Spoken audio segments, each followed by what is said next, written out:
semua keindahan yang kita rasakan, semua cita-cita yang tercapai, semua keinginan yang terlaksana, itu karena Allah yang memberikan karunia kepada kita, sehingga tiada yang pantas untuk dipuja dan dipuji melainkan hanya Allah semata. Nahmaduhu wa nasta'inuhu wa nastaghfiruh. Kita senantiasa memuji Allah karena itu tugas kita. Kita senantiasa meminta pertolongan hanya kepada Allah karena kita makhluk yang lemah. Kita bisa sampai ke tempat ini di saat banyak orang tidak suka datang ke rumah Allah. Itu karena Allah yang membantu kita. Antum bisa bayangkan tatkala kita mendengarkan panggilan Allah, hayya 'alas shalah, kita mengatakan la haula wala quwwata illa billah. Dan kita meminta ampun atas dosa-dosa yang kita lakukan. Hampir setiap hari, bahkan setiap hari, dosa-dosa kita itu diangkat. Dan dari pintu diangkatnya dosa kita, dari situ turun rizki buat kita. Tiap hari rizki itu datang. Tapi terkadang kita makhluk yang tidak tahu diri, merasa sudah baik, merasa sudah banyak amalannya, padahal dosa-dosa yang engkau lakukan kalau enggak diampuni oleh Allah Jalla Jalaluhu, selesai hidup kita aja. Wa na'udzu billahi min syururi anfusina wa sayyiati a'malina. Dan kita berlindung kepada Allah dari kejahatan jiwa kita yang senantiasa membisikkan keburukan kepada kita. Antum sering duduk sendiri atau bersama kawan-kawan mendengar ada perintah-perintah untuk melakukan keburukan, perintah-perintah untuk mengikuti hawa nafsu kita. Siapa yang nyuruh kita? Allah mengatakan innan nafsa la ammaratum bisu. Sesungguhnya jiwa itu benar-benar memerintahkan kepada kejahatan. Maka kita harus sering-sering minta bantuan Allah. Nabi SAW mengajarkan sebuah doa kepada ayahnya Imran bin Husain. Apa doanya? Allahumma alhimni rusydi wa qini syarra nafsi. Ya Allah, bimbinglah aku untuk berada di atas petunjukku dan selamatkan aku dari kejahatan jiwaku. Dan kita berlindung kepada Allah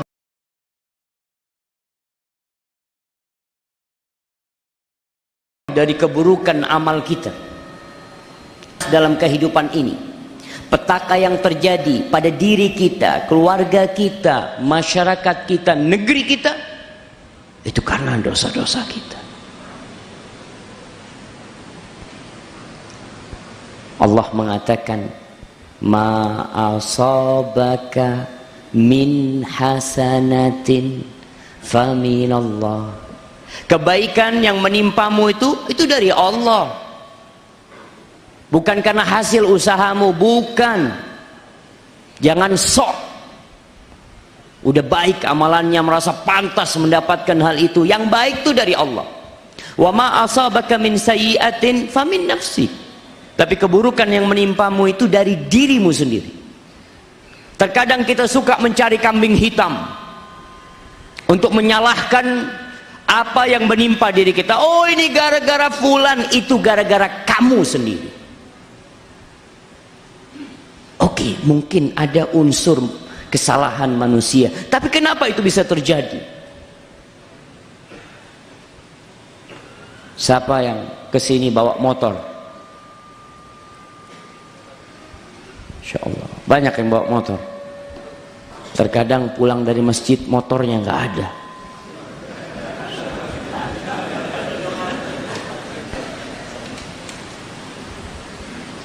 Apa yang antum lakukan jemaah? Oh, ini gara-gara panitia ini. Panitianya ini, keamanan ini. Subhanallah, kenapa dari 100 motor yang ada punya antum aja yang hilang?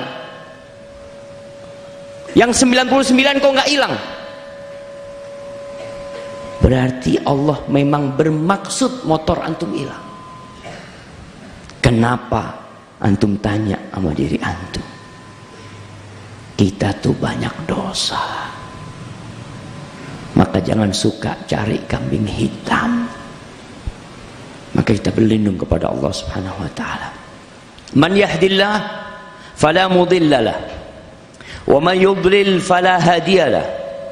Barang siapa yang diberi petunjuk oleh Allah, maka tiada satu pun yang dapat menyesatkannya. Maka kita harus bersyukur dipilih untuk mendapatkan petunjuk. Ini nikmat jemaah. Lebih nikmat daripada antum mendapatkan dunia dan isinya. Antum bisa bayangin nilai dunia dan isinya ini. Nah, antum. Ya. Antum mau dikasih Kabupaten Bangkinang buat antum semua? Mau? Nggak mau? Subhanallah. Kayaknya sakit antum kalau nggak mau. Masa nggak mau? Tuh kasih duit aja. Mau dikasih duit 1 triliun. Lebih 2 triliun. Iya, cukup. Tapi antum nggak sholat sunnah 2 rakaat sebelum subuh. Orang nggak apa-apa loh Ustaz.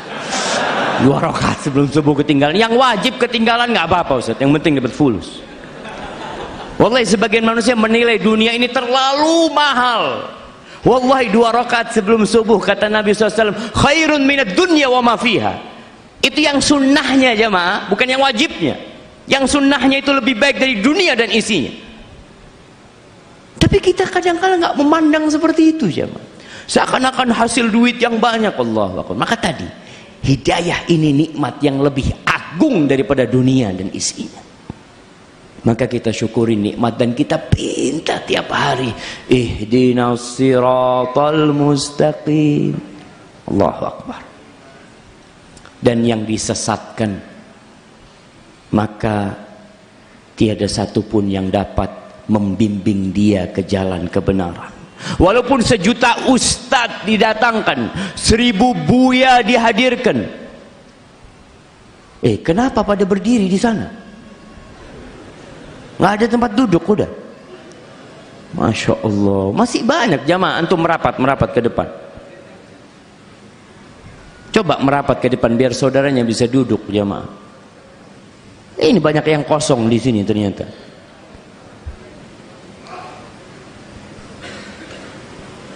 Nah, ya yang dapat kosong depannya langsung maju supaya antum lebih cepat masuk surga. Cukup yang di depan, cukup di sana. Yang ini jangan gerak. Itu kamera nggak bisa maju.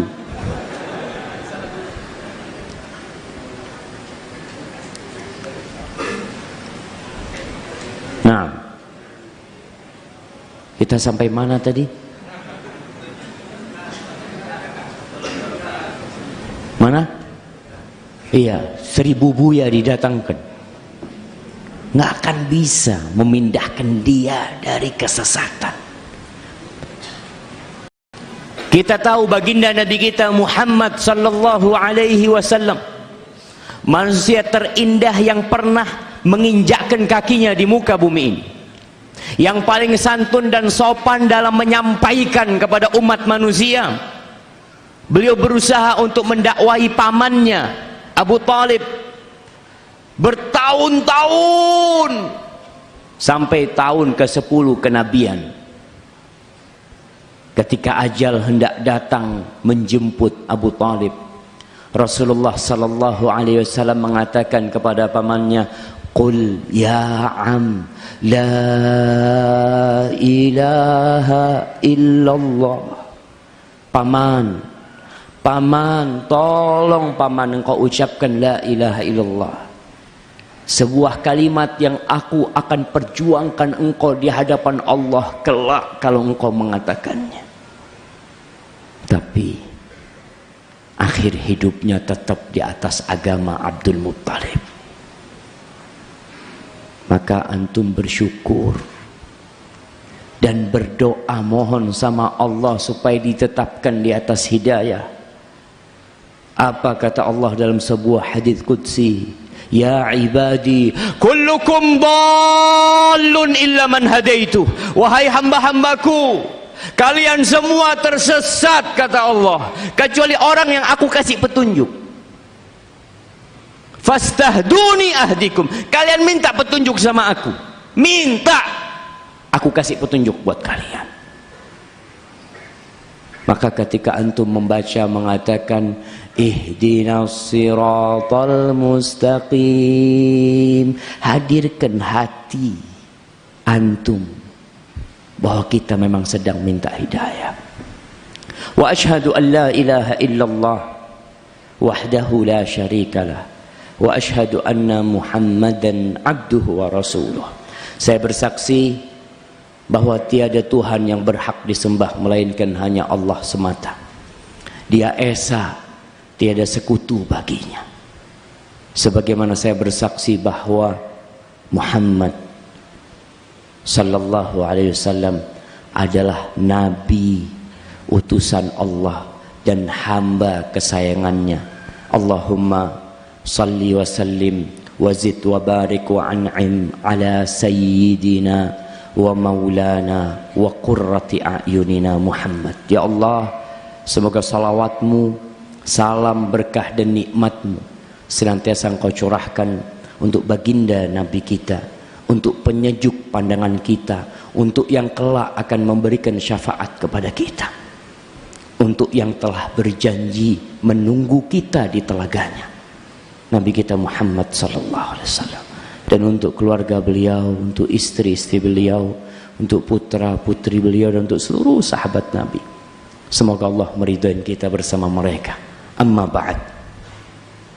Yang saya hormati Buya Zamzami dan Dr. Dasman hafizahullah ta'ala, dan para alim ulama yang ada di sini, para jamaah sekalian.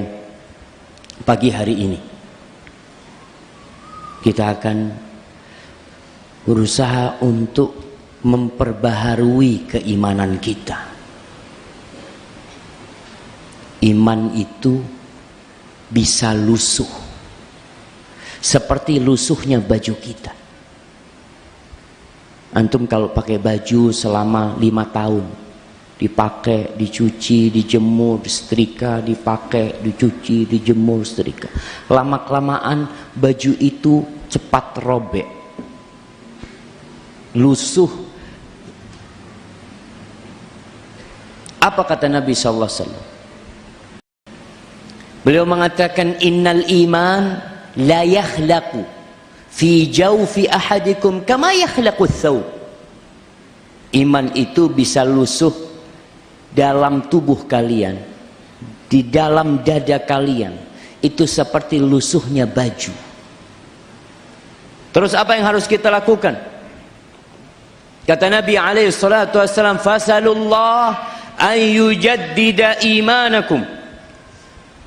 Kalian mohonlah kepada Allah agar Allah memperbaharui keimanan kalian. Doa dan usaha. Kita datang ke majelis ilmu.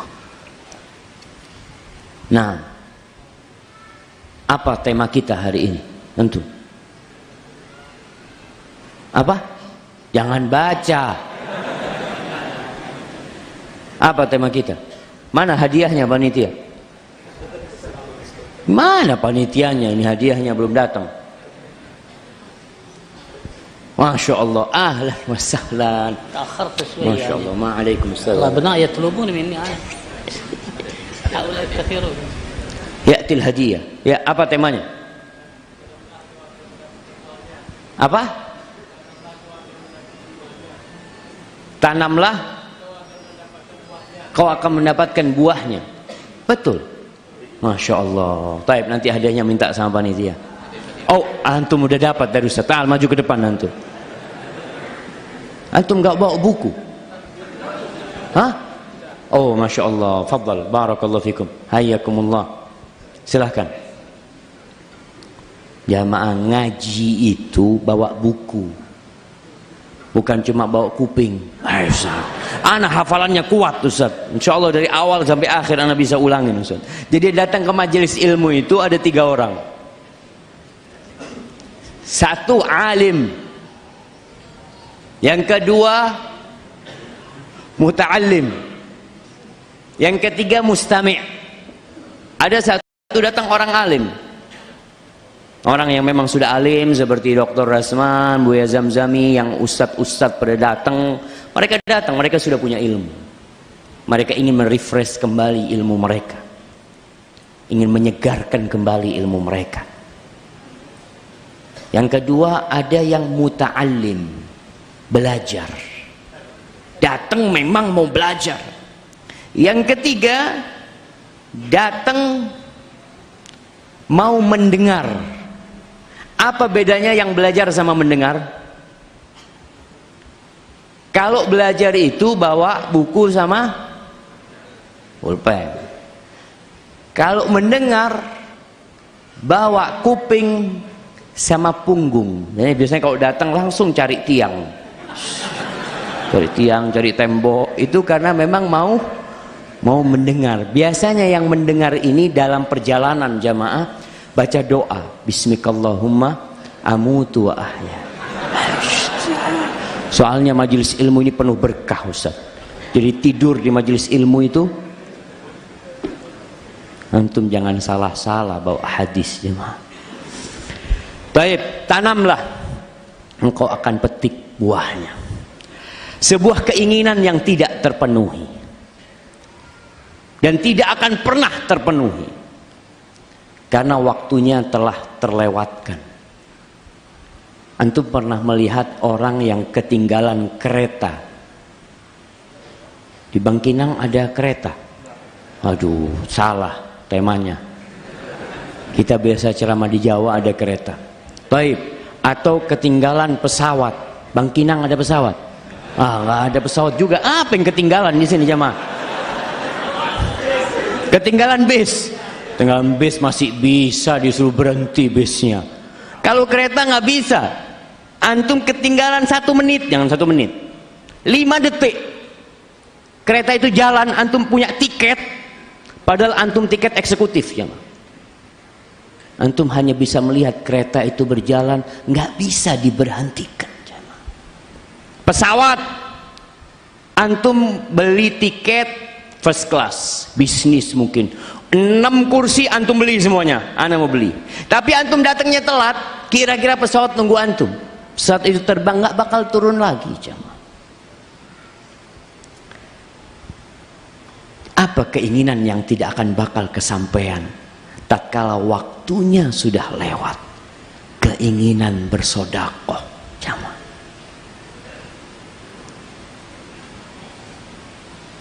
Di surat Al-Munafiqun di ayat 10 Allah menceritakan bagaimana ketika ajal itu datang menjemput. Orang ini mengatakan kepada Allah, laula akhartani ila ajalin qarib. Ya Allah, kalau engkau akhirkan, undurkan umurku sedikit aja. Sedikit mau ngomong nih. 1 menit supaya Anda bisa ngomong. Fa'asaddaq, ketika dia dikasih kesempatan ngomong, apa yang akan dia ucapkan? Aku mau bersedekah. Itu rumahku yang sana wakaf buat masjid. Sepertiga hartaku untuk Allah Jalla Jalaluh. Aku punya pabrik, hasilnya 20% untuk fakir miskin. Dia ingin fa'asaddaq wa akun minas solihin, agar aku bisa jadi orang soleh. Tapi nggak mungkin selesai urusannya.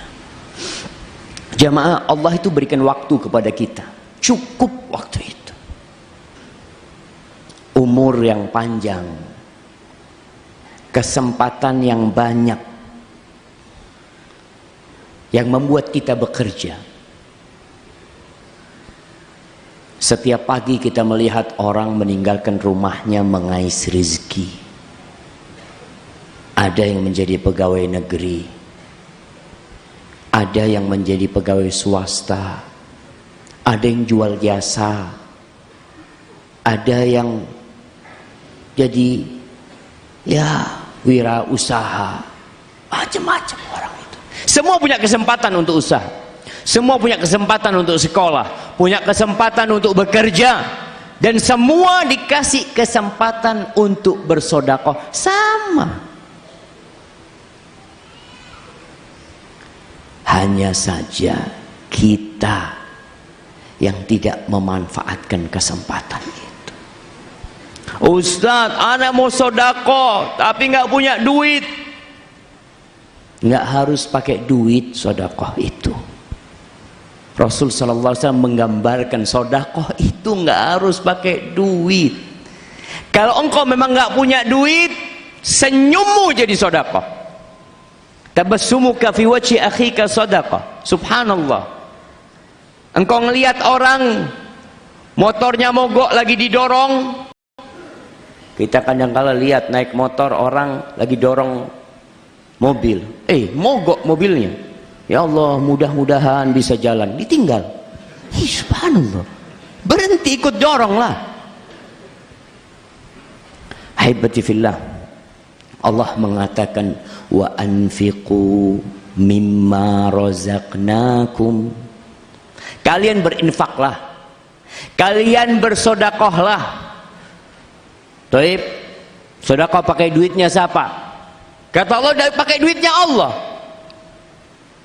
Dari apa yang kami rizkikan kepada kalian, itu uang yang ada di berangkas besi, yang ada di rekening, itu dari aku, kata Allah.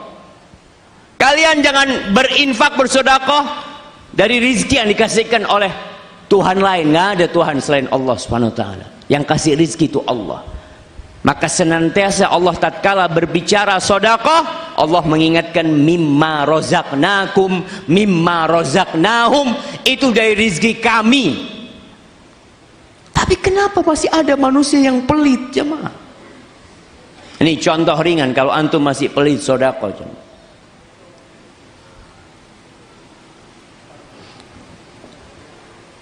Nah, antum, anak kasih duit 10 juta. Ya, pegang tuh duit. Pegang.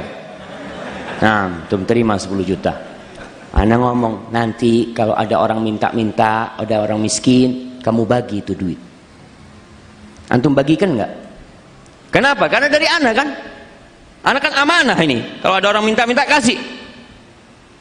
Terus kenapa kita bakhil dengan harta kita? Allah kasih duit sama kita, ada orang miskin minta, ada ini minta, antum nggak mau kasih. Padahal dari Allah tuh duit. Allah udah pesen.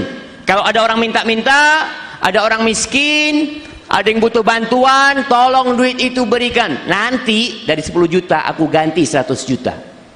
Lebih semangat dia ngeluarin. Alhamdulillah. Nggak ada orang minta-minta dia kasih. Fadl. Kenapa? Mau dikasih ganti 100 juta ini. Insyaallah jamaah. Min qabli an ya'tiya ahadakumul maut. Sebelum datang kematian. Jadi sedekah itu sebelum mati. Kalau sudah mati selesai udah. Antum nggak bisa sedekah. Kemudian orang ini ketika kematian datang, apa kata dia? Fa yaqula rabbi wa rabbku laula akhartani ila ajalin qarib fa asaddaq wa akum minas salihin. Jamaah rahimakumullah, di sebuah tembok kuburan itu ada yang menulis sebuah ungkapan. Ibarat itu berbunyi, laisa bistita'atika an ta'khudha malak ma'ak. Engkau nggak akan bisa membawa hartamu bersamamu kalau mati, nggak bisa. Bawa bersama nggak bisa. Walakin bistita'atika an taj'alahu yasbiquka. Tapi engkau bisa, hartamu itu nunggu kamu. Nunggu. Antum masa mati mau bawa kulkas? Tolong nanti ana wasiat kalau mati kulkas di rumah, AC ya, soalnya musim panas di kuburan, takut ana masuk neraka, jadi masukkan sama. Nggak bisa. Anak-anak akan melepas semua yang kau miliki. Berapa banyak kita lihat orang tua yang capek, lelah bekerja, di akhir hidupnya ditinggal semuanya. Gimana dia nggak nyesel jamaah? Hasil kerjanya ditinggal, dinikmatin orang lain. Dia mati hanya bawa kafan dan amalnya dia bawa ke sana. Ditunggu sama amalnya di kuburan sana. Kita tahu semua dunia ini ladang akhirat. Di sini kita beramal, panennya nanti di akhirat. Al-yawm amal bila hisab. Kita sekarang beramal, nggak ada hitung-hitungan sama Allah. Antum beramal aja terus. Wa ghadan hisab bila amal. Besok hisab, nggak ada lagi amal udah antum. Mau nambah nggak bisa. Antum datang ke masjid ini, dapat apa? Dapat duit. Air dapat dari mana antum? Kasih panitia. Oh, alhamdulillah dapat air. Kita datang ke masjid dari rumah bawa duit 200.000, pulang dari masjid duitnya habis. Kenapa? Ya itu disuruh sodakoh. Kita udah capek kerja dapat gaji, suruh sodakoh lagi. Subhanallah. Kita beramal nggak dapat balasan di sini nih. Hitung-hitungannya balasan dunia akhirat dapat, tapi perhitungannya sekarang nggak dapat. Beda antum kerja dari dunia, berangkat jam 7, pulang jam 3, akhir bulan masuk duit gaji. Yang berdagang, buka warung, pagi jualan sampai malam sore atau malam hari, dia sudah bisa menghitung keuntungan, dapat ada hasilnya. Antum sholat 5 waktu, tiap dengar adzan berangkat ke masjid, pulang dapat duit nggak dapat. Dapat apa? Capek Ustaz, imamnya baca Al-Baqarah tadi, astagfirullahaladzim. Antum kira-kira kalau sholat isya dapat imam baca Al-Baqarah, apa yang antum katakan dalam hati antum? Ini kayaknya imamnya belum selesai baca kitabnya kayaknya. Masa lupa kita ini pedagang-pedagang. Nah, memang Rasulullah SAW menganjurkan kalau kita jadi imam nggak boleh panjang-panjang bacaan. Kalau sholat isya ya bacalah sabbihisma rabbikal a'la, hal ataka hadithul ghasyiyah. Tapi kita bisa lihat kita beribadah, beramal, berangkat haji, bayar. Sekarang itu haji ONH plus berapa jam? 10.000 kira-kira, 10.000 US dollar, kira-kira 140 juta. Kalau suami istri berangkat berapa? 280 juta. Kira-kira kalau untuk modal usaha menguntungkan apa tidak? Masya Allah Ustaz. Sayang berangkat haji, pulang haji masih diminta oleh-oleh sama orang Ustaz. Lebih baik usaha kita dapat keuntungan. Tapi seorang mukmin beriman. Assalamualaikum warahmatullahi wabarakatuh. Alhamdulillah telah tersedia RBT Ustadz Maududi Abdullah Hafizahullah. Allah hanya undur saudaraku. Allah hanya undur maksiat Anda. Untuk mengaktifkan RBT ini, caranya mudah. Bagi pengguna Telkomsel, ketik Maududi 07, kirim ke 1212 untuk RBT azab yang diundur. Dan ketik Maududi 08, kirim ke 1212 untuk RBT berhentilah dari riba. Bagi pengguna Excel, ketik Maududi 07, kirim ke 1818 untuk RBT azab yang diundur. Dan ketik Maududi 08, kirim ke 1818 untuk RBT berhentilah dari riba. Dan bagi pengguna Indosat, ketik MG spasi Maududi 07 kirim ke 808 untuk RBT azab yang diundur. Dan ketik MG spasi Maududi 08 kirim ke 808 untuk RBT berhentilah dari riba. Dengan mengaktifkan RBT ini, Anda telah turut serta membantu operasional dakwah Asyil TV. Jazakumullah khairan. Kau tadi disampaikan dunia ini ladang akhirat.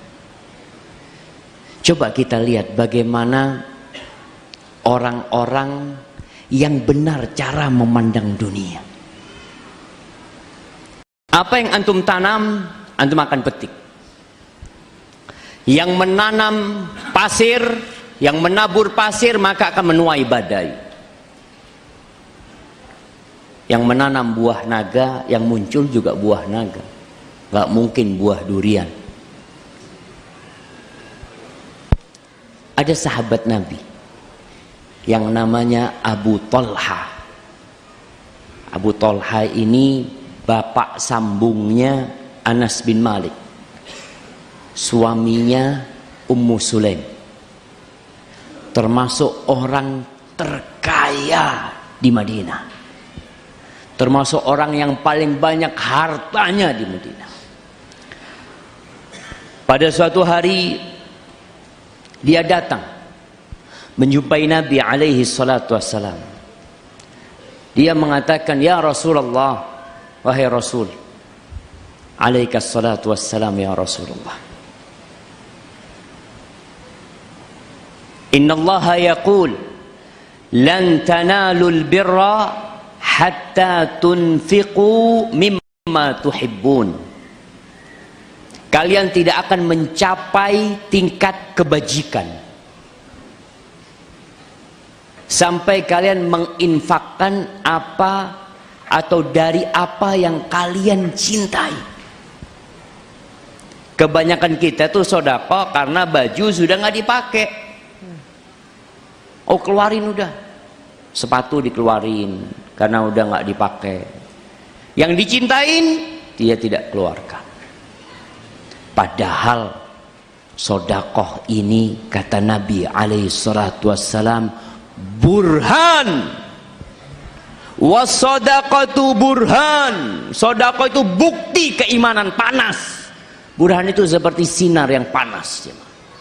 Nggak semua orang mampu mengeluarkan hartanya. Tapi buktikan kalau engkau beriman, sodakoh. Lalu Abu Talha mengatakan kepada Nabi SAW, "Wa inna ahabba amwali ilayya bayruha."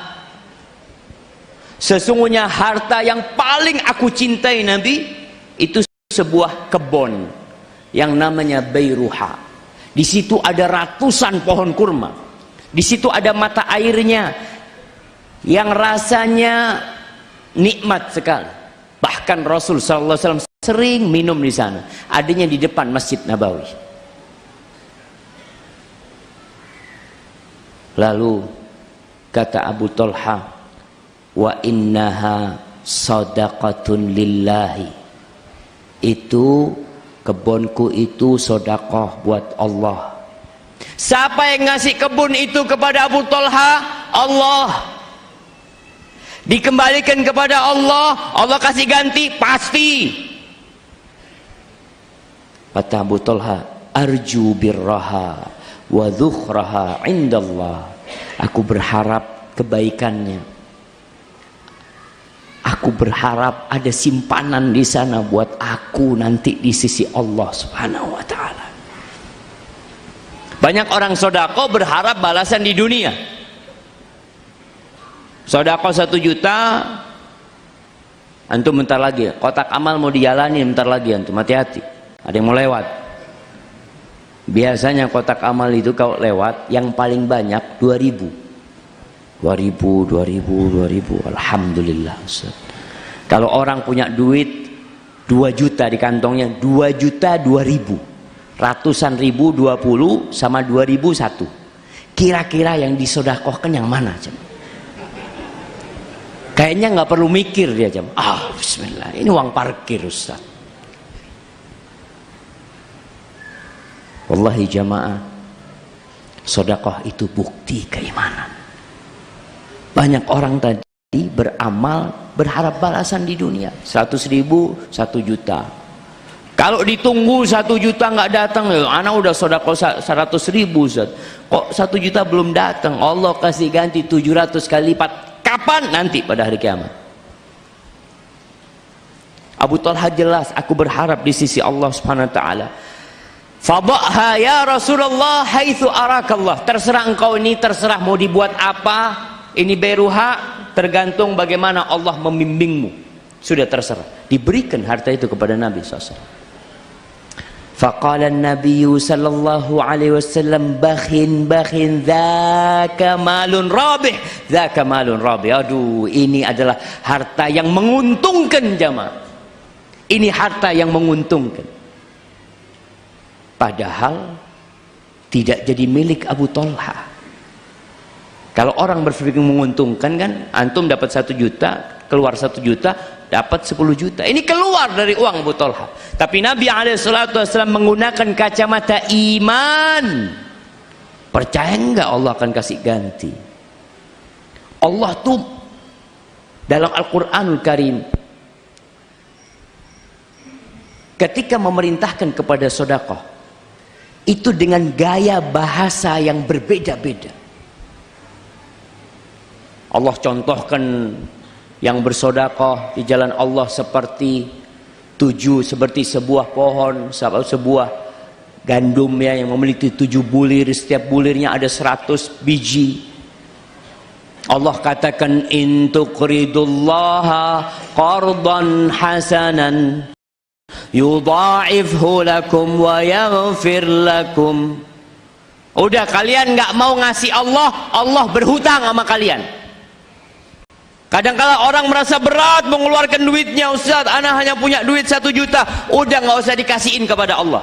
Diapain? Diutangin Allah. Utang. Soalnya kalau utang pasti balik. Kalau antum ngasih nggak balik kan? Maka kata Allah, kalau kalian menghutangi Allah, maka Allah akan lipat gandakan. Kalau kita mengutangin manusia 1 juta, dapat 1.100.000, namanya apa? Riba. Tapi kalau sama Allah nggak riba. Kan antum yang berharap dengan mengutangin dapat duit banyak, ganti sekarang ngutangin Allah Jalla Jalaluhu. Ahibati fillah, kita ini disuruh meneladani Rasulullah sallallahu alaihi wasallam. Tidak memiliki harta yang banyak. Beliau berkorban 1 ekor kambing. 1, sesuai dengan hartanya.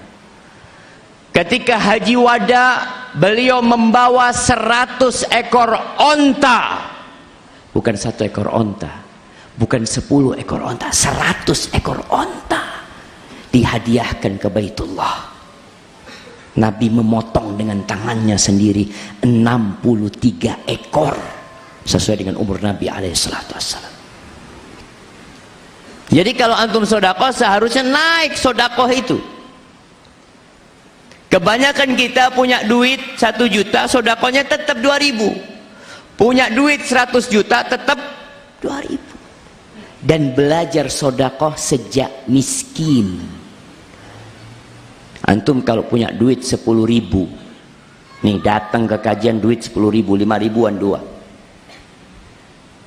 Antum ngasih 5.000 berat enggak? Kayaknya enggak. Ya cuma 5.000. Padahal itu separuh harta antum. Setengahnya, 50% harta antum berikan.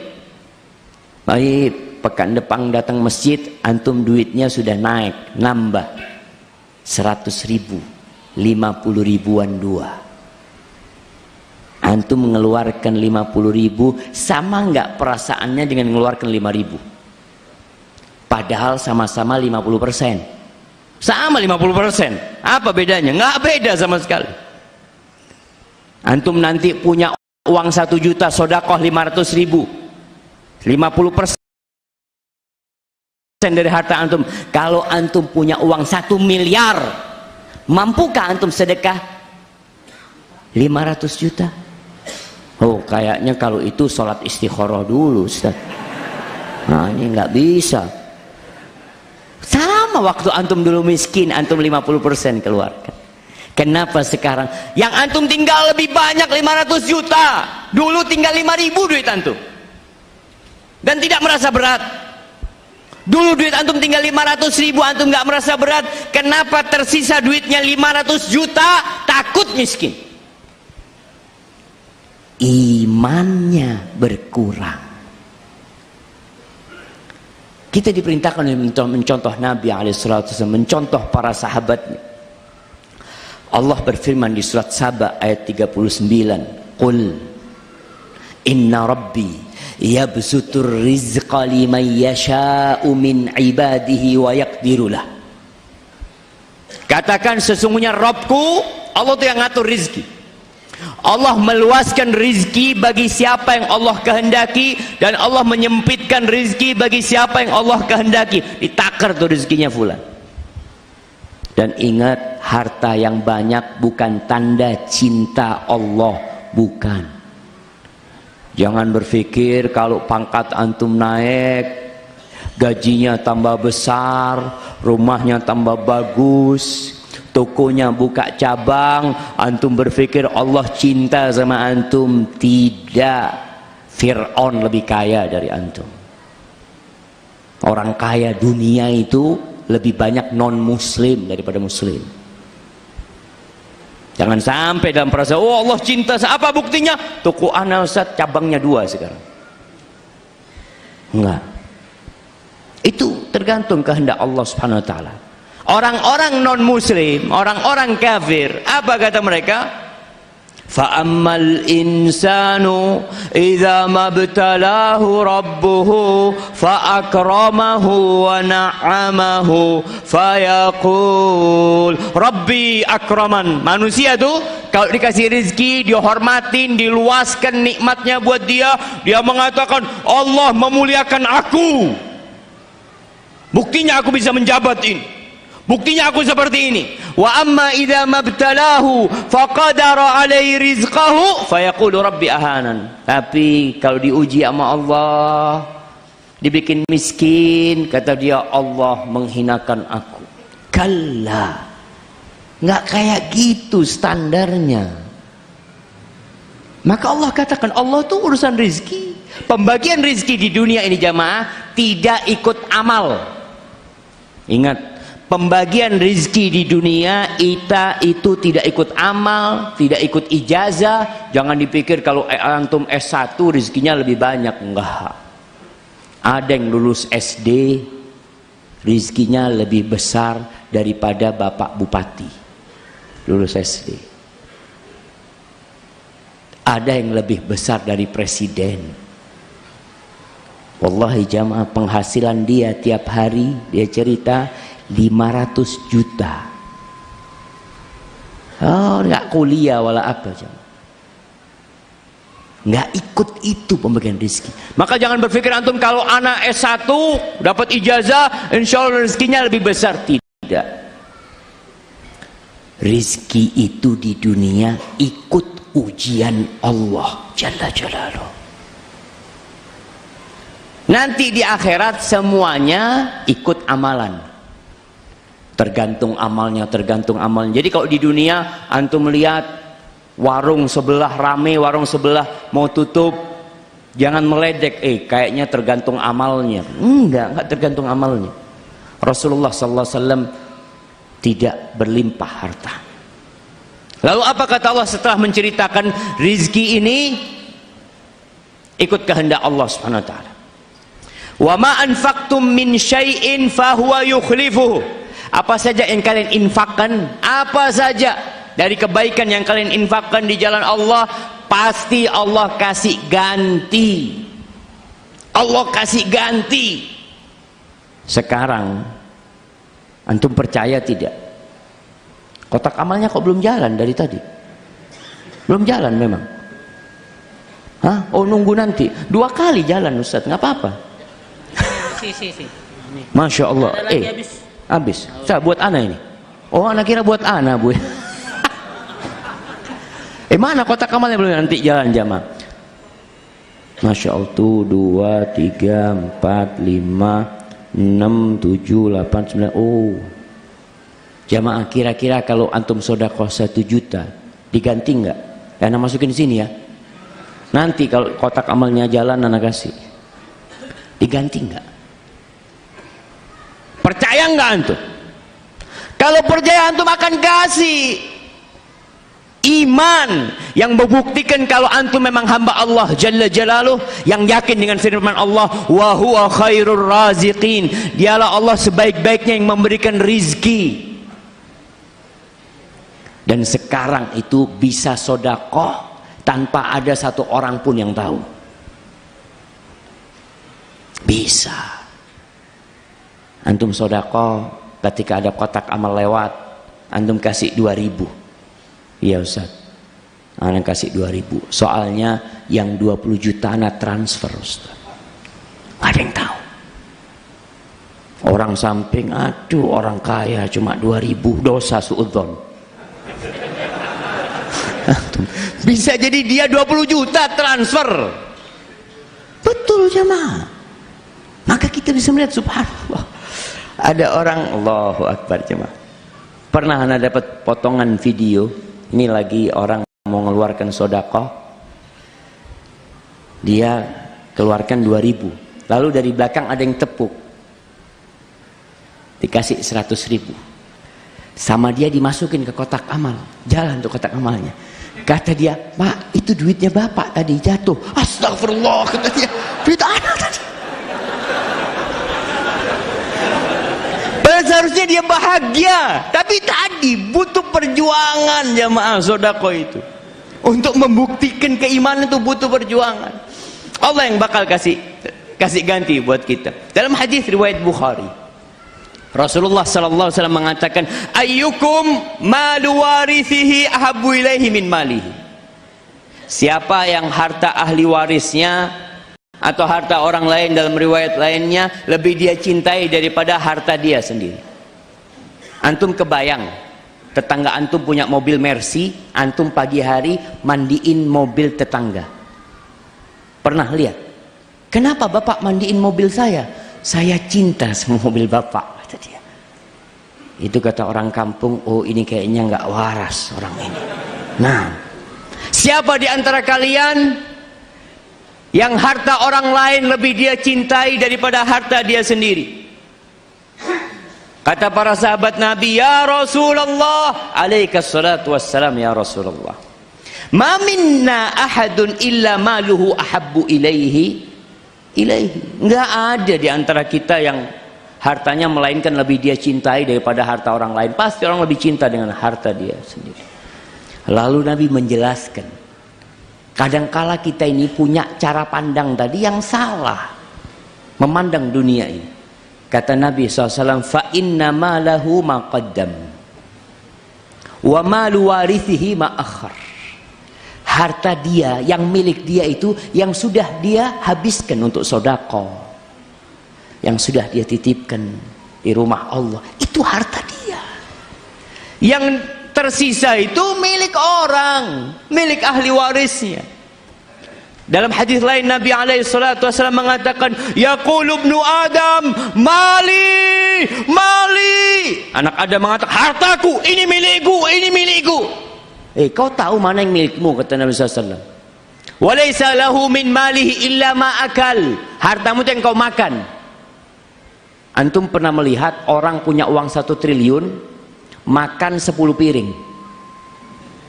Wah, anak banyak duitnya Ustaz, anak mau makan semuanya. Nggak bisa. Bisa jadi antum melihat kuli bangunan makannya lebih banyak daripada orang kaya. Kan kesian punya orang duit banyak nggak bisa nikmatin. Ada orang kaya nggak bisa menikmatin duitnya. Hartamu itu yang kau makan. Ada orang kaya yang bisa makan tapi lewat tenggorokannya, nggak bisa makan lewat mulutnya. Sakit dia sudah. Padahal hartamu itu yang kau makan. lalu jadi kotoran. Wa ma labistahu fa ablait, yang kau pakai kemudian jadi usang, itu hartamu. Wa ma tasaddaqta bihi fa abqait, dan apa yang kau sedekahkan kemudian engkau simpan, itu harta kita jemaah.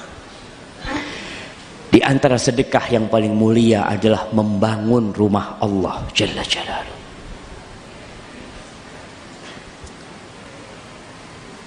Siapa sih yang akan memakmurkan rumah Allah kalau bukan orang Islam? Sebagian orang itu karpet di rumahnya bagus sekali, keramik di rumahnya yang paling mahal. Karpet di masjid bikin orang batuk. Kadangkala ini karpet masjid berapa bulan sekali dicuci? Mana takmir masjid? Nah, mana pengurus? Berapa bulan sekali? Setahun sekali. Astagfirullahaladzim. Lihat jamaah, masa di rumah Allah karpetnya setahun sekali? Seharusnya masjid itu tempat yang paling indah, tidak dengan hiasan-hiasan, bukan, tapi ada kenyamanan orang ke masjid. Siapa yang melakukan itu? Ya kita, kalau beriman.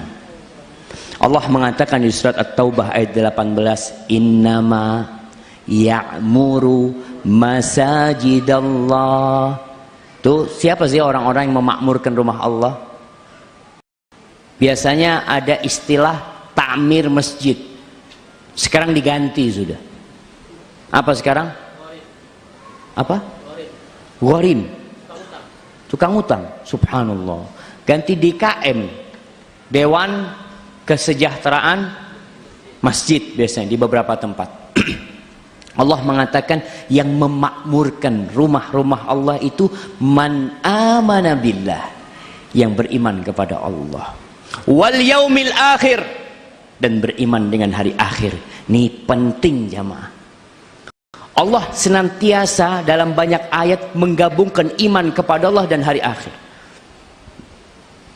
Karena dua hal inilah yang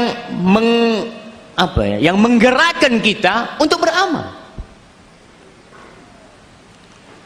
Kenapa ada orang berangkat jam 7 pulang jam 3 sore?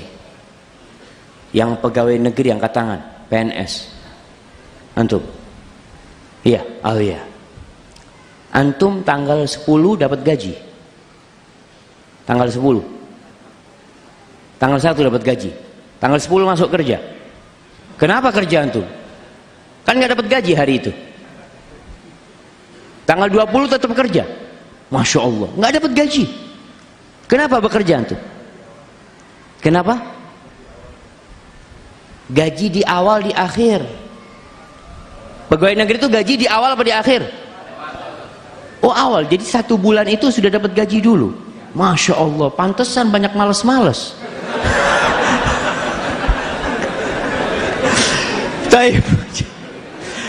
Gaji itu biasanya di akhir jamaah, itu namanya gaji. Kalau di awal apa namanya? Utang kalau di awal. Betul, utang itu antum. Kemudian nggak ada potongan gaji kalau gitu. Kalau 3 hari nggak masuk, 7 hari nggak masuk, nggak dipotong gajinya. 10 hari tunggalnya yang dipotong. Berarti nggak usah masuk, nggak apa-apa. Iya, kan gajinya udah dapat. Anda jadi baru tahu jemaah, gaji di awal jemaah. Orang itu kenapa bekerja? Ada keyakinan dia dapat gaji dan kesejahteraan. Kalau kita yakin dengan adanya surga Allah Subhanahu wa taala, kita akan mudah. Maka Allah sebutkan yang memakmurkan masjid itu yang beriman. Berapa banyak orang dipanggil hayya 'alas shalah, hayya 'alal falah, duduk minum kopi, makan pisang goreng. Oh, sudah azan. Iya. Nggak ke masjid, Bang. Oh, itu buat orang-orang yang beriman. Oh. Betul, ucapan dia betul. Memang yang memakmurkan itu yang beriman. Kadang-kala orang kayak gitu ngomong apa? Itulah Pak Ustadz, saya belum dapat hidayah Pak Ustadz, kata dia. Oh ya, mudah-mudahan dapat hidayah. Yang memakmurkan itu yang beriman kepada Allah dan hari akhir. Wa aqamas shalah, dan orang itu mendirikan salat. Wa ataz zakah, dan orang itu menunaikan zakat. Walam yakhsha illallah, dan dia tidak takut kecuali kepada Allah Jalla Jalaluhu. Apakah kita sudah sampai tingkatan khasyah jamaah? Seperti takutnya tukang sihir Fir'aun. Bayangkan, Ibnu Katsir menyebutkan dalam tafsirnya jumlah tukang sihir Fir'aun. Itu riwayat-riwayat menyebutkan antara 30.000 sampai 70.000 jamaah. Tukang sihir Fir'aun. Di pagi hari mereka itu berharap dekat sama Fir'aun. Karena Fir'aun berjanji, kalau kalian menang, kalian akan termasuk orang-orang yang dekat sama aku, kata Fir'aun. Ya kita tahulah, ketika dekat dengan penguasa, kita akan dapat banyak kemudahan. Di sore hari, semua tukang sihir itu dipotong tangan dan kakinya secara silang, berada di pohon kurma, disalib di sana oleh Fir'aun. Kenapa? Karena mereka beriman. Mereka beriman jamaah, dalam hitungan beberapa menit dia melihat kebesaran Allah, beriman. Fir'aun mengancam, la uqatti'anna aydiyakum wa arjulakum min khilaf wa la usallibannakum ajma'in. Aku akan salib kalian semua setelah aku potong-potong kalian. Apa kata tukang sihir Fir'aun? Qalu la dhair, enggak apa-apa. Engkau melakukan itu terserah engkau. Kita ini takut sama Allah. Wallahi jamaah, sudahkah antum siap mengorbankan pekerjaan antum? Kalau urusannya sama Allah, tinggalkan kerjaannya. Allah murka, Anda tinggalkan. Belum nyawa jamaah, baru pekerjaan. Berapa banyak orang yang bekerja di tempat yang diharamkan, umpamanya dia belum siap meninggalkannya. Gimana Ustaz? Anak-anak anak Ustaz, keluarga anak Ustaz. Yang kasih rizki itu bukan kamu, Allah yang kasih rizki. Walam yakhsha illallah. Lalu Allah mengatakan, fa'asa ulaika ayyakunu minal muhtadin. Mereka lah orang-orang yang mendapatkan petunjuk dari Allah Jalla Jalaluhu. Ahibati fillah, bangun masjid dapat apa? Kalau antum bangun perumahan, jual fulus, antum bisa hitung duitnya. Tapi kalau antum sedekah masjid, pulang bisa dihitung duitnya. Yang ada dompetnya, astagfirullah, ini gara-gara ustadz ini. Duit ana habis nih ustadz. Ana tuntut di hadapan Allah. Subhanallah, ustadz yang tuntut. Itu beda. Antum bangun perumahan dapat untung jelas. Hitung-hitungannya jelas semuanya. Berapa yang keluar, berapa mau ambil keuntungan, siapa pembelinya, udah diperkirakan oleh antum. Tapi kalau bangun rumah Allah, kata Nabi SAW dalam hadis riwayat Ahmad, man bana masjidan walau kamifhasi qata banallahu lahu baitan fil jannah. Barang siapa yang membangunkan masjid buat Allah, lillahi ta'ala, bukan riya supaya dilihat orang, bukan untuk berbangga-bangga, nih masjidku lebih bagus dari masjid kamu. Bangun lillah, walaupun besarnya itu seperti bukan sangkarnya, sarangnya burung dara pasir. Ada burung dara pasir itu tempat dia untuk naruh telurnya di sana. Kecil jamaah. Allah akan membangunkan buat dia rumah di surga. Nggak harus satu masjid. Kalau bisa satu masjid, maka seperti itu pula yang Allah akan bangunkan buat engkau di sisinya. Tapi syaratnya lillah. Nggak perlu kalau sodako dibacakan di masjid. Nggak perlu. Ya, sumbangan dari Bapak Fulan semen sebanyak 1,5 sak. Antum malu-maluin lah jamaah. Kalau 1 kontainer nggak apa-apa dibacain. Udah sedikit riak lagi nantinya. Belum tentu riak Ustaz, belum tentu riak. Jangan mengklaim orang riak, betul. Ana salah jamaah. Sodakoh terang-terangan itu boleh jemaah. Kayak barusan Buya Zamzam kasih, kata Allah, intubdus sadaqati fani'imma hiya. Kalau kalian sodakoh terang-terangan itu baik, bagus itu. Wa in tukhfuha wa tu'tuha al-fuqara fahuwa khairul lakum. Tapi kalau kalian sembunyikan sedekahnya, kalian berikan kepada orang yang memerlukan, itu lebih baik. Kalau sembunyi-sembunyi itu lebih baik. Maka jamaah, antum mau bangun masjid boleh terang-terangan. Ana nyumbang, Ustaz, masjid ini butuh apa? Masjid ini butuh untuk tiangnya, per tiang ini 10 juta. Ya, saya 2 tiang. Nggak apa-apa terang-terangan. Tapi kalau antum sembunyi-sembunyi, langsung transfer, nggak perlu konfirmasi. Ustaz katanya suruh konfirmasi. Ya, kalau memang harus konfirmasi, konfirmasi. Tapi ada rekening yang memang untuk bangun masjid. Nggak perlu konfirmasi masuk ke sana duit. Tapi Ustaz takut duitnya nggak masuk. Betul jemaah. Kadangkala urusan transfer ini, kadangkala duitnya nyangkut. Wallahu a'lam di mana. Pernah ada seorang transfer, kita akan bangun sekolahan di Jember itu, dia transfer, Ustaz sudah ada transfer Ustaz. Siap bang. Berapa bang? 300 juta Ustaz kata dia. Ana lihat nggak masuk-masuk. Nggak ada bang. Akhirnya diurusin memang, karena sebagian bank itu nggak ingin duit itu keluar ke bank lain. Ada seperti itu permainan mereka. Maka perlu konfirmasi. Tapi ingat, bangunlah lillahi ta'ala. Ustaz, ana nggak punya duit. Antum datang, mana yang mau bangun masjid? Ana punya tenaga. Hari ini ana bekerja tanpa gaji.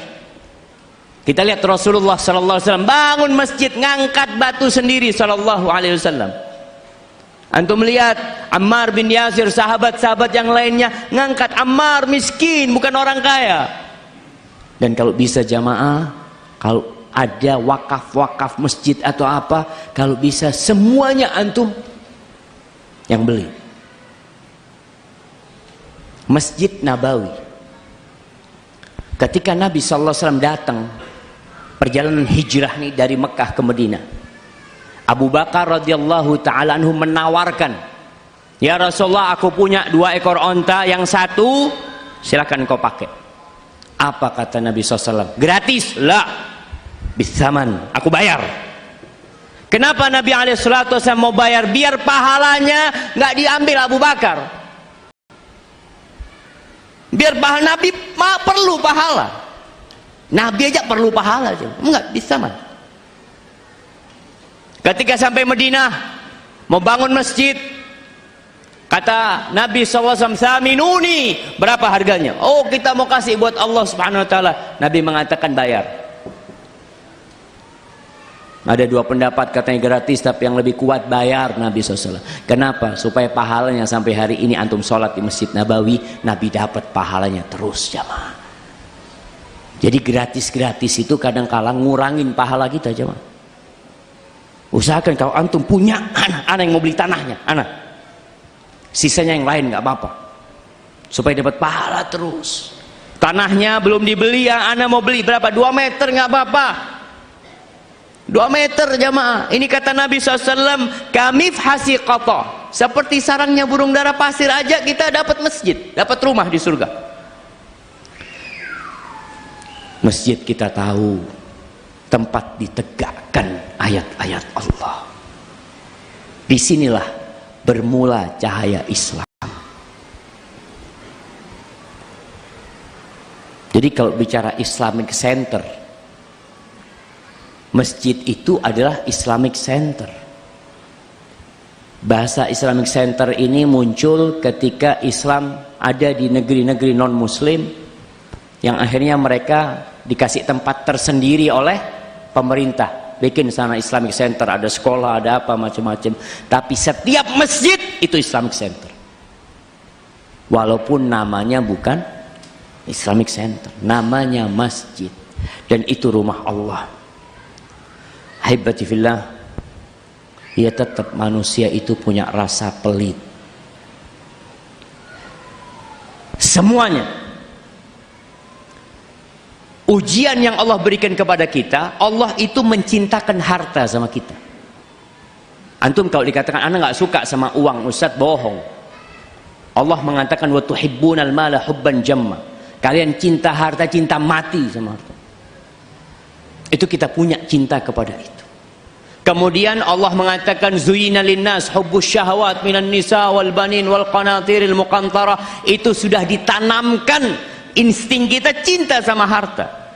Antum pikir para sahabat ketika sodakoh mereka nggak cinta sama harta? Cinta mereka sama harta. Tapi mereka lebih cinta kepada Allah daripada kepada harta mereka. Allah ketika mensifatin orang-orang Ansor, apa kata Allah? Walladzina tabawwa'ud dara wal imana min qablihim yuhibbuna man hajara ilaihim wa la yajiduna fi sudurihim hajatan mimma utu wa yu'thiruna ala anfusihim walau kana bihim khasasah wa may yuqa shuhha nafsihi fa ulaika humul muflihun. Itu orang-orang Ansor, subhanallah. Mereka itu cinta sama orang-orang muhajirin. Ketika mereka berbagi, tidak ada perasaan sakit hati sama orang-orang muhajirin. Bahkan mereka lebih mengutamakan saudaranya daripada diri mereka sendiri. Lalu Allah tutup ayat ini dengan ucapannya, wa man yuqa shuhha nafsihi. Barang siapa yang dijaga dari rasa pelit jiwanya, rasa kikir jiwanya, mereka orang yang sukses. Talha bin Ubaidillah, pernah suatu malam dia itu kedatangan harta dari Yaman. Ada riwayat yang menyebutkan harta itu 700 dirham atau 400 dirham. 700 dirham itu jamaah 700.000 dirham, hampir 1 juta dirham. 10 dirham itu 1 ekor kambing dulu. Jadi kalau 700.000 dirham dapat berapa ekor kambing? Berapa jamaah?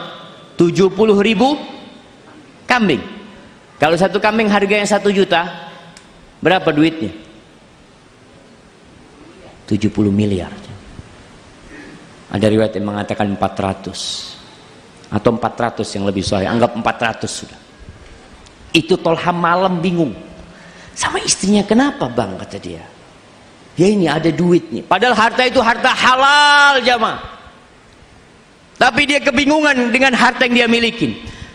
Kata istrinya, ya udah bang, supaya nggak bingung, engkau panggil pembantumu, bagikan duitnya. Iya betul, kata dia, dibagiin semua sampai habis, tidur nyaman jamaah. Antum siap tidur enak? Siap? Siap enggak jamaah? Ketika antum berbuat baik jamaah dengan sodakoh, jangan berpikir antum itu berbuat baik sama orang itu. Antum sedang berbuat baik sama diri antum sendiri. Antum perlu pahala itu. Tiap pagi itu ada malaikat yang turun, malakan 2 malaikat. Yang satu berdoa mengatakan Allahumma a'ti munfiqan khalafan. Yang suka berinfak kasih ganti. Yang pelit hancurkan hartanya, hancurkan. Mungkin orang ini nggak jadi miskin jamaah. Antum jangan dipikir orang itu dihancurkan usahanya gagal, enggak. Bisa jadi dia tetap orang kaya tapi tidak menikmatin duitnya, hancur buat dia. Abdullah bin Mas'ud radhiyallahu taala anhu meriwayatkan sebuah athar. Yang athar ini diriwayatkan oleh Al-Baihaqi. Ustaz, berapa menit lagi waktu ana? 5 menit lagi jamaah. Ana lihat sebagian udah tidur Ustaz. Nih. Riwayat ini disahihkan oleh Syekh Albani rahimahullahu taala. Inna rahiban, ada seorang pendeta, ini cerita Bani Israel. Orang ini beribadah kepada Allah di tempat ibadah dia, di soma'ah dia selama 60 tahun. Faja'at imra'atun fanazalat ila jambih. Kemudian 60 tahun ibadah jamaah. Tahu-tahu subhanallah ada seorang wanita yang datang singgah di sebelah tempat dia beribadah. Akhirnya lelaki ini tidak sabar, dia turun dari tempat ibadahnya. Perempuan itu diajak berzina selama 6 hari 6 malam. 6 malam berzina sama dia. Sitta layalin. Kemudian setelah itu dia sadar dengan dosanya. 60 tahun beribadah. Lalu dia melarikan diri. Dia mendatangi sebuah masjid. Di masjid itu selama 3 hari 3 malam dia beribadah di sana. La yat'amu syai'an. Dia nggak makan apa-apa. Fa utiya bi raghifin. Dia dikasih roti akhirnya. Dia lihat banyak orang miskin. Akhirnya rotinya itu dibagi 2, dikasihkan separuh untuk yang sebelah kanannya, setengah untuk yang sebelah kirinya. Lalu Allah mengutus malaikat pencabut nyawa. Mencabut nyawa dia. Rasul sallallahu alaihi wasallam, Ibnu Mas'ud menceritakan hadis ini mauquf tapi hukumnya hukum marfu. Ini cerita tentang sesuatu yang gaib. Lalu orang ini dibangkitkan. Kemudian amalan 60 tahun itu ditaruh di satu daun timbangan, dan 6 malam dia berzina, 6 zina yang dia lakukan ditaruh di satu timbangan. Ternyata lebih berat dosa zina dia selama 6 hari. Jangan meremehkan perbuatan dosa. Ada orang yang banyak amal solehnya merasa aduh insya Allah dosa-dosanya dihapuskan. Orang yang paling ahli ibadah itu yang menjauhi yang haram-haram, bukan yang banyak sholatnya. Kemudian selesai, lebih berat timbangan keburukannya. Tsumma wudi ar-raghif, kemudian roti itu ditimbang juga. Dan subhanallah, roti itu lebih berat daripada 6 hari dia berzina. Karena nilai sedekah, nilai keikhlasan orang itu, taubat orang itu menjadi berat sedekah yang dia lakukan. Jadi nggak harus banyak yang kita sedekahkan, tapi penuh keikhlasan tatkala kita bersedekah. Ada orang sedekah 100 juta, antum sedekah 1 juta, bisa jadi 1 juta antum lebih berat daripada yang 100 juta punya fulan. Ketika kita mensedekahkannya ikhlas lillahi ta'ala. Kemudian ada riwayat dari Umar bin Khattab radhiyallahu anhu. Dia mengatakan dzukira li annal a'mala tubahi. Amal-amal itu saling membanggakan dirinya. Fataqulu shadaqah, ketika itu sedekah mengatakan ana afdalukum. Aku yang paling afdal di antara kalian. Maka saatnya kita banyak-banyak bersedekah, bukan berbuat baik kepada orang lain, tapi berbuat baik kepada diri kita sendiri jamaah. Hadza yang bisa ana sampaikan, yang bisa ana sampaikan apabila benar itu dari Allah Jalla Jalaluh. Kalau ada yang salah dan kurang berkenan, itu dari diri ana pribadi. Mungkin ada acara lainnya sebelum masuk ke sesi tanya jawab, ana serahkan kepada panitia.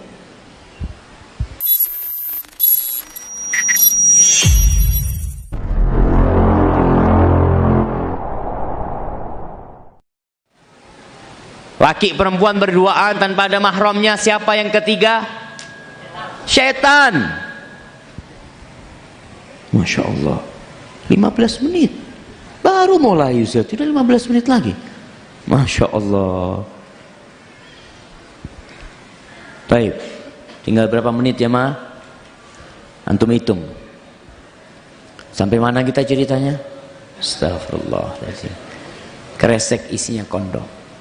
Kalau orang menikah, yang ketiganya siapa? Sama setan. Sebelum menikah, setan itu berusaha untuk membuat 2 orang ini berzina.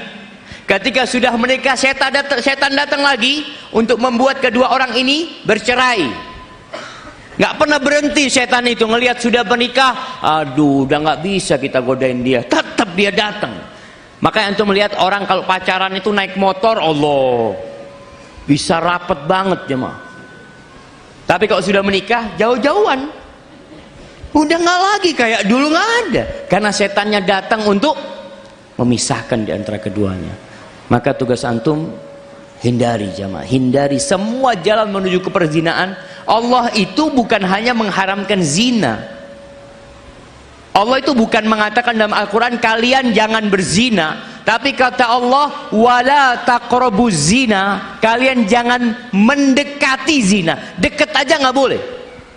Itu larangan yang lebih dahsyat. daripada berzina.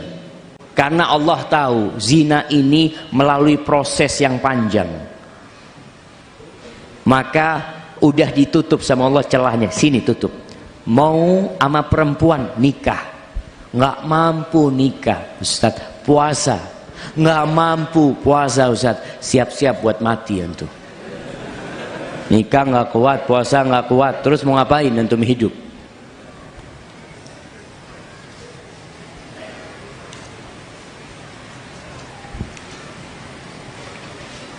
Ana seorang ikhwan dan sudah melamar akhwat.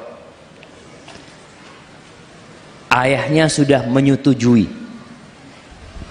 Jamaah, apa bedanya ikhwan sama cowok? Ana kasih hadiah yang bisa jawab.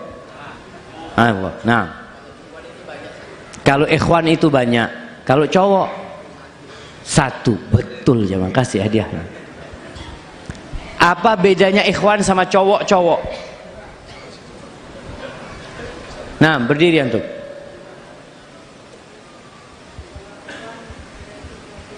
Kalau ikhwan sudah ikut pengajian, kalau cowok yang belum ikut pengajian, ya kasih hadiahnya. Pak Ustaz.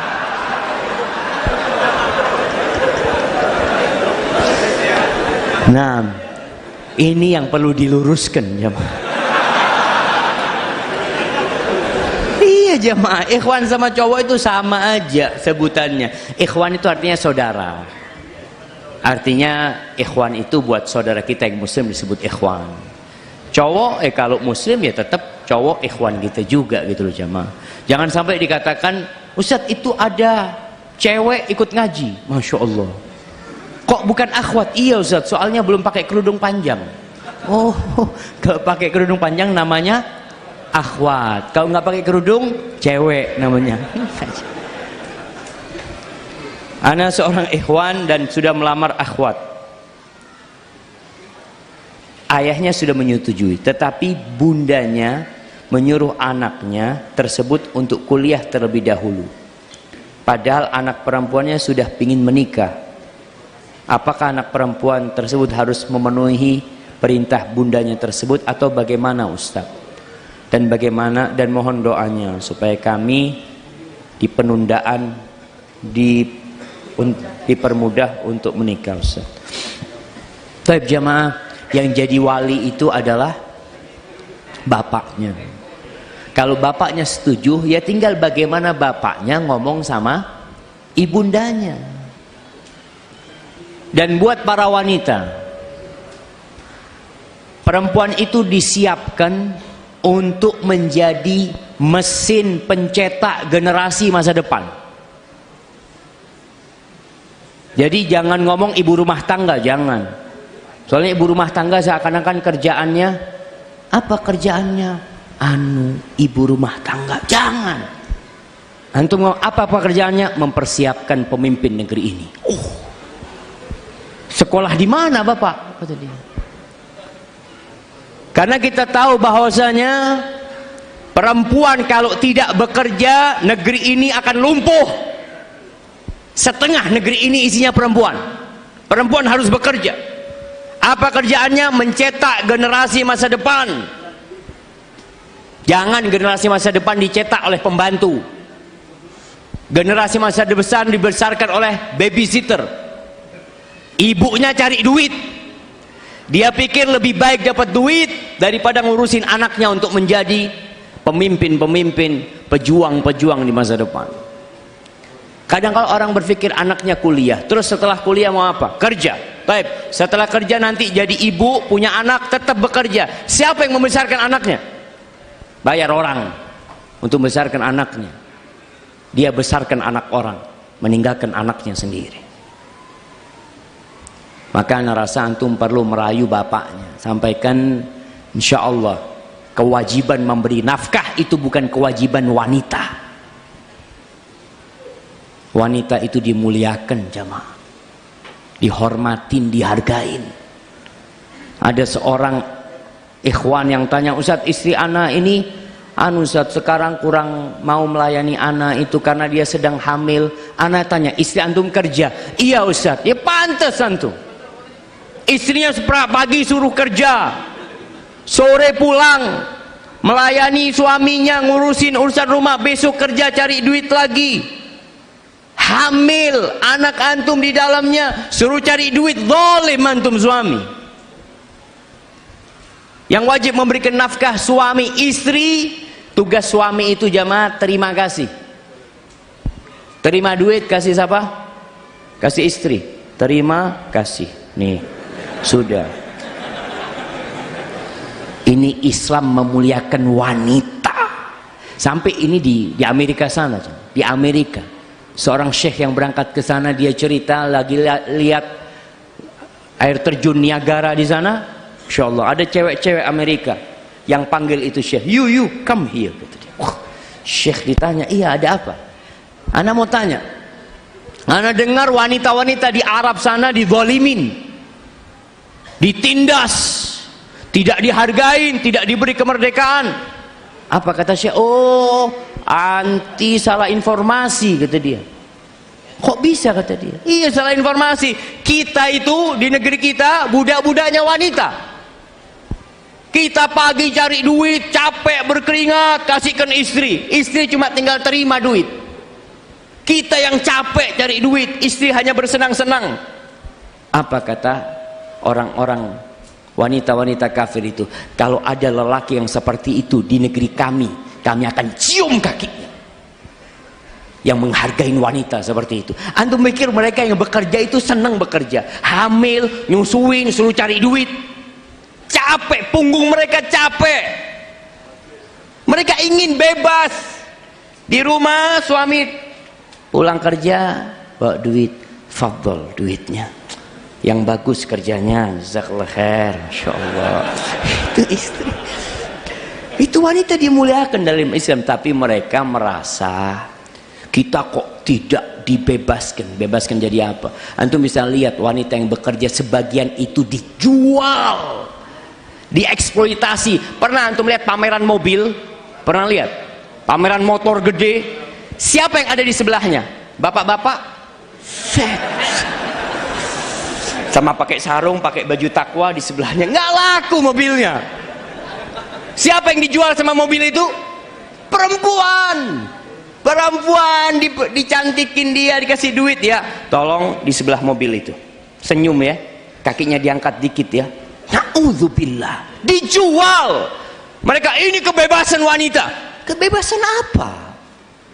Diperbudak oleh orang-orang yang punya duit itu. Berapa harganya anti? Dikasih duit, pokok buka auratnya, tunjukkan kepada laki-laki. Ana lihat jamaah ada iklan besar, banner besar di pinggir jalan, bannernya kulkas. Ana bingung, kok ada perempuan di sebelahnya? Oh, soalnya kalau laki di sebelahnya nggak ada yang lihat jamaah. Na'udzubillah min dzalik. Maka perempuan dihormatin dalam Islam, dihargain. Tolonglah, biar dia mencetak generasi masa depan, memperbaiki negeri ini jamaah. Barakallahu fikum. Nah, jamaah, kalau pertanyaannya nggak dijawab sama ustadznya, berarti ustadznya nggak bisa jawab. Ustadz, Masya Allah, ini juga anak takut. Sejauh mana batasan seorang ibu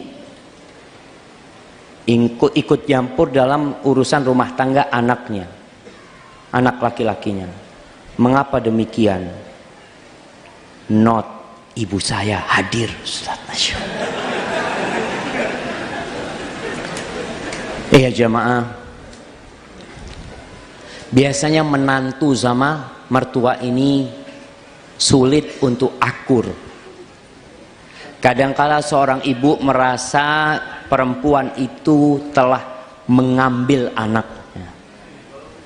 Maka seorang anak laki-laki harus menyampaikan kepada ibunya. Sampaikan ke ibu, ibu itu yang pertama dalam hidup anak.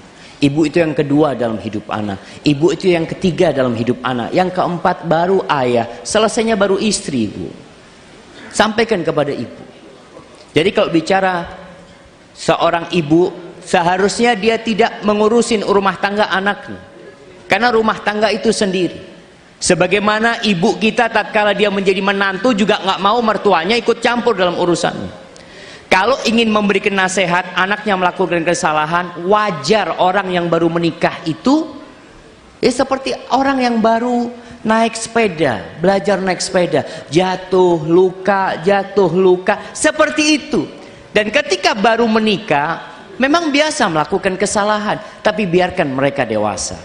Jadi kalau ibu mau ikut campur rumah tangga anaknya, kasih nasihat anaknya yang laki. Nah, mungkin seperti ini, nah.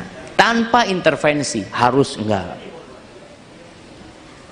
Masya Allah, Ustaz. Nah, jadi seorang wanita, jadilah konsultan buat anaknya. Anaknya punya masalah, silahkan konsultasi sama ibunya. Dan kesian, kenapa dalam agama kita ini Allah mengatakan askinuhunna min haitsu sakantum min wujdikum wala tudarruhunna. Jangan membahayakan para wanita. Kasih tempat tinggal wanita itu sesuai dengan kemampuan yang Allah berikan kepada kalian. Apakah kita wajib mengumpulkan istri kita sama orang tua kita? Enggak wajib. Ana punya orang tua pernah mengatakan, Syafiq, kalau nanti nikah jangan kumpulin istrimu sama ibumu. Ayahnya pesan, jangan, kata dia, kesian nanti ribut terus bisa jadi. Kalau harus kumpul sama orang tua, rumahnya berdampingan tapi tidak satu rumah. Ini bicara bagaimana menjaga keharmonisan rumah tangga, jamaah. Kadang-kala dapur ribut terus, mertua sama menantu di dapur, masakannya menantu kurang enak, pantas dia baru belajar masak, baru bikin rendang, gosong sedikit. Kamu itu gimana jadi istri, kata dia. Loh iya, saya baru 2 hari jadi istri. Ibu sudah 20 tahun jadi istri. Ya beda tentunya, jemaah. Maka seorang ibu sabar, ibu juga harus sabar. Dan engkau sebagai anak laki, tunjukkan kecintaanmu kepada ibumu. Dan buat wanita nih, bantulah suami berbakti kepada orang tuanya. Bantu suaminya berbakti sama orang tuanya, karena itulah surga milik suaminya. Barakallahu fikum. Assalamualaikum Ustaz. Selamat datang di Nagoi. Ini Jepang ini Ustaz. Hah? Di mana Nagoi? Kayak Nagasaki aja cuma. Nagoi, apa Nagoi ini? Oh, negeri. Astagfirullahaladzim. Di Nagoi kami.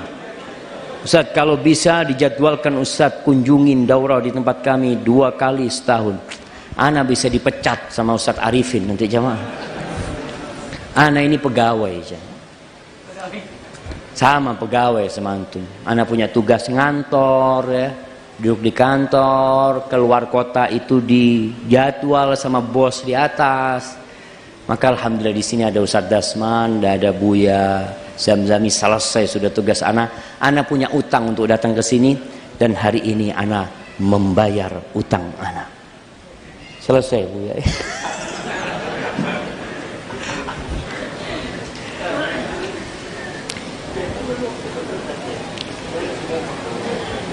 Ibu saya tidak mau sholat, Ustaz.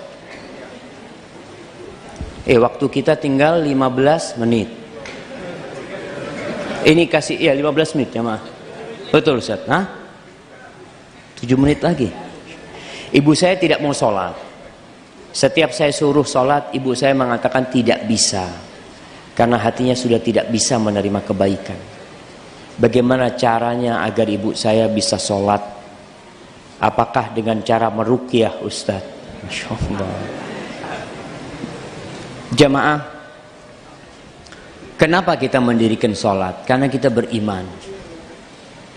Antum lihat kewajiban sholat itu baru turun setelah 10 tahun dari dakwah Rasul Sallallahu Alaihi Wasallam. Selama 10 tahun itu yang dilakukan oleh Nabi Alaihissalam adalah membangun iman, tauhid, iman kepada Allah dan iman kepada hari akhir. Coba antum baca juz amma. Juz amma itu 37 surat. Ada 3 surat yang bukan turun di Mekah. Siapa yang sebutkan? 3 surat yang turun di Madinah. Nah, 3 kul. Selesai sudah 3 surat. Al-Ikhlas, Al-Falaq, An-Nas. Iya, Masya Allah, hampir benar jawabannya. Belum benarnya. Al-Bayyinah, Az-Zalzalah, Idza jaa nasrullah. Masya Allah, betul jemaah. Ya, tadi yang salah jawabnya nggak apa-apa, dikasih hadiah biar belajar dia jemaah. Nah, hampir semua juz amma itu berbincang tentang iman kepada Allah dan hari akhir. Mulai amma yatasaalun 'anin naba'il 'azim. Kemudian di surat An-Nazi'at, fa idza ja'atit tammatul kubra yauma yatadzakkarul insan masa, diingatkan akan hancur dunia ini. Fa idza ja'atis sakha di surat Abasa wa Tawalla. Kemudian idza syamsu kuwirat, idza samaun fatarat, idza samaun syaqqat. Terus al-qari'atu mal qari'ah, bicara alhaakumut takatsur. Ditumbuhkan keimanan. Jadi yang perlu kita lakukan buat orang yang belum sholat, bukan hanya dikasih tahu, kamu wajib sholat loh, sholat ini rukun Islam loh. Tumbuhkan dulu medianya itu dalam hatinya, iman. Bawa ke kuburan ibunya, bawa ke kuburan. Ibu, yuk ikut bu, ini loh teman-teman ibu sudah mati semuanya, nggak ada yang kita bawa. Ibu duduk sama ibu, ibu belum mau sholat, antum duduk bu, yuk ngaji, dengerin lah ibu. Ibu gak usah baca, ana yang ngaji, ibu dengerin. Antum baca umpamanya surat apa, Al-Qari'ah, idza zulzila, atau wal adiyati dhabha.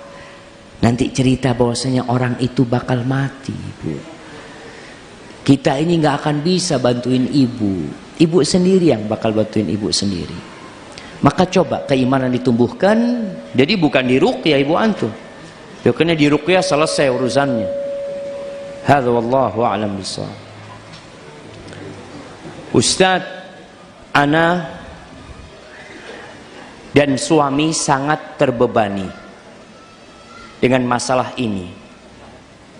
Ibu mertua saya sudah 3 kali menikah. Barakallahu fikum. Ibu mertua suka berbuat maksiat dan sangat suka berbohong. Dia tidak peduli dengan anak cucunya lagi.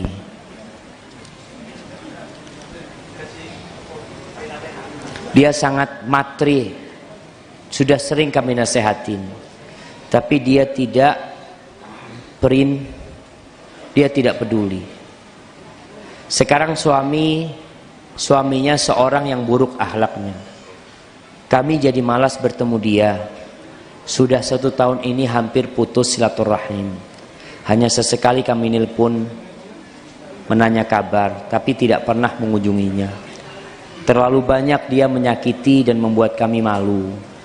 Salahkah kami berbuat seperti itu Ustaz? Walaupun kami tidak mengunjunginya, tapi insya Allah terus berdoa. Semoga dia dapat hidayah, tapi kami sangat takut durhaka. Apa yang harus kami perbuat? Mohon sarannya, syukran. Ana rasa sikap yang bertanya ini, insyaallah, kalau tadi pakai bahasa Indonesia, sekarang pakai bahasa Arab jemaah. Intahal waqt, waktunya habis. Nah, tunggu bentar jemaah, anak selesaikan ya. Boleh Ustaz? Selesaikan jawab pertanyaan dulu. Satu dulu. Kadang orang tua kita itu tidak bisa kita memilihnya. Antum nggak bisa lahir lihat, aduh orang tua anak kok hitam warnanya, itu dia. Nggak bisa milih. Itulah ujian buat kita. Apa tugas kita? Tugas kita berbakti kepada orang tua kita, walaupun kafir Ustaz, walaupun musyrik, iya. Allah mengatakan, wa in jahadaka ala an tusyrika bi ma laysa laka bihi ilmun fala tuti'huma. Nggak boleh kita taat kalau disuruh berbuat maksiat sama orang tua. Disuruh melakukan kesyirikan, kita nggak boleh taat. Tapi kata Allah, wa sahibhuma fid dunya ma'rufa. Kalian temani keduanya di dunia ini dengan cara yang baik. Kalau antum nggak berkunjung, antum nggak menemani orang tua. Kita ingin berbagi hidayah, tapi kita jarang ketemu. Kita jarang berbuat baik dengan mereka. Ustaz, dia selalu menyakiti hati kita. Antum tahu ayahnya Nabi Ibrahim, apa yang dia katakan kepada anaknya? La illam tantahi ya Ibrahim la arjumannak wahjurni mali. Ibrahim, kalau engkau nggak berhenti mendakwain aku akan rajam engkau. Sudah, tinggalkan aku. Ketika Nabi Ibrahim dilemparkan ke api, bapaknya suka bunuh tuh anaknya. Subhanallah. Tapi Nabi Ibrahim tetap ingat sama orang tuanya. Maka tugas antum yang bertanya ini, tolong tetap dekat sama orang tuanya, berbagi kebaikan. Kalau menghadapi setan, Allah itu mengatakan fasta'idz billah. Setan tuh nggak kelihatan. Maka tugas kita mengatakan a'udzubillahi minasyaitonirrajim. Setan itu dari asal sudah buruk, tapi manusia asalnya baik. Buruk itu karena ada yang gangguin dia. Terus gimana menghadapi keburukan? Kata Allah, idfa' billati hiya ahsan. Balaslah keburukan itu dengan kebaikan. Jadi kalau mereka melemparin batu kepadamu, engkau lemparin kepada dia fulus. Fadhal. Lempar batu, fadhal, fulus. Lama kelamaan dia jadi nggak enak lemparin batu. Fa idzal ladzi bainaka wa bainahu adawatun ka'annahu waliyyun hamim. Permusuhan itu yang ada antara engkau sama dia, bisa jadi dengan engkau berbuat baik, akhirnya jadi persahabatan yang baik. Maka berusahalah untuk mengunjungi orang tua, datang ke orang tua bawa oleh-oleh ya, karena tetap ibumu tidak akan pernah berubah, dia tetap ibumu. Walaupun mungkin suaminya berganti, tapi ibumu tetap ibumu. Berusaha untuk berbakti kepada orang tua. Hadza wallahu a'lam bishawab. Itu yang bisa ana sampaikan jamaah. Kurang lebihnya ana mohon maaf, dan saya ucapkan terima kasih kepada semua pihak yang telah berkontribusi demi terlaksananya acara ini. Ana terima kasih kepada Bapak Sekda dan kepada ustadz-ustadz pengurus masjid ini juga. Ana ucapkan wassalamualaikum warahmatullahi wabarakatuh.